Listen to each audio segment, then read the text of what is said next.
ඔයාලා දන්නවද ලංකාව වගේ රටක මේ වගේ ගම් වතුරකින් පස්සේ ඇති වෙන්න පුළුවන් ලොකුම ව්‍යසනය තමයි මීයුන. ඒ කියන්නේ ගම් වතුරෙන් නැතුණු ජීවිත ප්‍රමාණයටත් වඩා වැඩි ජීවිත ප්‍රමාණයක් නැති වෙන්න අවදානම තියෙනවා මෙන්න මේ මීයුන ව්‍යාප්ත වුණොත්. එහෙනම් අපි ටක් ගාලා බලමු ඒ අවදානම අපි කොහොමද බේරෙන්නේ සහ මේ මොහොතේ අපිට ඒ වෙනුවෙන් මොනවද කරන්න පුළුවන් කියලා.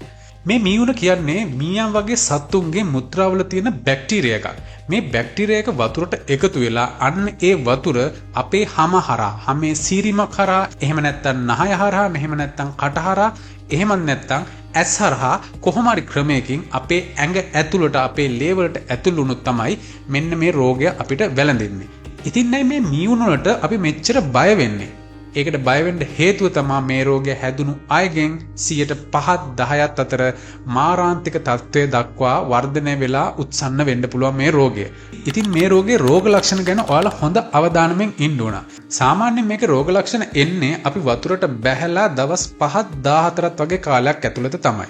මේකෙදි එන්නේ තද උණ, ගොඩාක් වෙලාවට වෙවුලලා ගන්න උණ, හිස රදය, මස් පිඩුවල වේදනාව.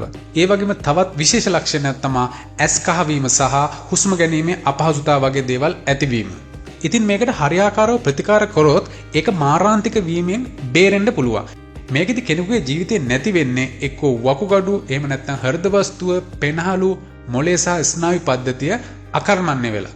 ඒ වගේම අභ්‍යන්තර ලේ ගැලීමක් සිද්ධ වෙලත් මේකෙන් ජීවිතේ නැති වෙන්න පුළුවන්. ඉතින් අපි දැන් බලමු මේකෙන් කොහොමද අපි බේරෙන්නේ කියලා.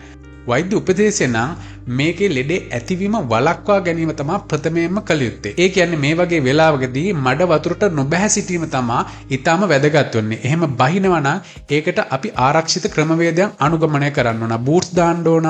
එහෙම නැත්නම් අර සීරීන් වෙන ඒවා වළක්වා ගන්න ඕන. ඒ සීරීන් වෙන ඒවා කවර් කර ගන්න ඕන. හැබැයි අපි හැමෝම දන්නවා මේ මොහොතේදී ඒක ප්‍රායෝගික නෑ. මොකද මේ වෙන විටත් අපි ගොඩ දෙනෙක් වතුරට බැහැලා ඉවරයි. අපි ඒ වගේ විස බීජයක් ඒ වතුරේ තියෙනවා නම් දැන්ටම ඒක අපේ ශරීරවලට ගිහින් ඉවරයි වෙන්න පුළුවන්. ඉතින් අපි දැන් මොකද ඒකට කරන්නේ? අපිට දැන් කරන්න තියෙන්නේ අන්නේ ශරීරගත වුණා නම් ඒ බැක්ටීරියා එක විනාශ කරන්න ඕන. ඒක විනාශ කරන්න අපි ඒ බැක්ටීරියාවට ප්‍රතිජීවක දෙන්න ඕන. ඒ කියන්නේ ඇන්ටිබයොටික්ස්. ඉතින් ඒකට ඇන්ටිබයොටික්ස් එකක් තියෙනවා. ඒකට කියනවා ඩොක්සිසයික්ලින් කියලා. මම මේක මෙතනදී සඳහන් කරන්නේ ඔයාලගේ දැන ගැනීම පිණිස විතරයි. ඒක වෛද්‍ය නිර්දේශයක් විදිහට නෙමෙයි මෙතන සඳහන් කරන්නේ. හැබැයි රජයේ විසින්, ඒ කියන්නේ සෞඛ්‍ය අමාත්‍යාංශය විසින් මේ බෙහෙත නොමිලේ දෙන්න තීරණය කරලා තියෙනවා. ඉතින් ඔයාලට මේ බෙහෙත ගන්න ඕන නම් මෙන්න මේ ලෙටර් එකේ සඳහන් වෙන්නේ අන්නේ බෙහෙතම නොමිලේ දෙනවා කියන එක.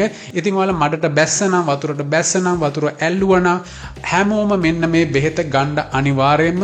මම දන්න තරමින් MOH ඔෆිස් හරහා මේක අපිට ලබා ගන්න පුළුවන්. ඒක ලබා ගන්න බැරි කමක් තියෙනවා. ළඟපාත ඉන්න ડોක්ටර් කෙනෙක්ගෙන් හරි ඒකට ප්‍රෙස්ක්‍රිප්ෂන් එකක් ලියාගෙන අනිවාර්යයෙන් මේ බෙහෙත ගන්න. ඒක ගත්තොත් ඔයාලට මේක දරුණු තත්ත්වයට යෑමෙන් වළක්වා ගන්න පුළුවන්. ඉතින් මෙන්න මේ ටික තමයි මට කියන්න ඕන උනේ. මේක අනිත් අයට ප්‍රයෝජනවත් වෙයි කියලා හිතෙනවා නම් මේ වීඩියෝ එක හැමෝම අතර ෂෙයා කරන්න. එහෙනම් මේ වගේ තවත් වීඩියෝ එකකින් හමු වෙනතුරු ඔයාලා හැමෝටම සුබ දවසක්.